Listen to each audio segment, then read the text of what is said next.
L'opposition congolaise a perdu tout espoir de dialoguer avec le gouvernement congolais. L'annonce avait été faite lors d'une déclaration rendue publique au lendemain du transfert du général Jean-Marie Michel Mokoko à la maison d'arrêt de Brazzaville. Une arrestation considérée comme arbitraire par les membres des plateformes d'opposition FROCAD-IDC.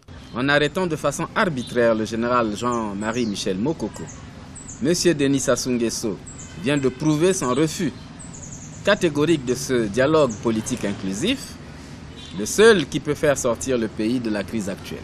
La conférence des présidents du FROCAD, IDC et composante GM3 se réserve désormais le droit citoyen de consulter toutes les forces politiques et sociales républicaines en vue de mettre en place un comité préparatoire de ce dialogue inclusif. Les opposants représentés sous le Front républicain pour le respect de l'ordre constitutionnel et l'alternance démocratique et de l'initiative pour la démocratie au Congo, FROCAD-IDC, ne reconnaissent pas le pouvoir actuel comme légitime. Ainsi, pour le porte-parole du gouvernement, le dialogue est avant tout un état d'esprit politique, psychologique et moral. Un dialogue dont il a du mal à comprendre la nécessité. J'ai du mal à voir pourquoi ce concept, c'est-à-dire un dialogue de manière structurée, dans une salle, avec un ordre du jour, alors que nous sortons d'un processus électoral qui lui-même a été enclenché suite à des consultations du président de la République à l'endroit de la classe politique et de la société civile,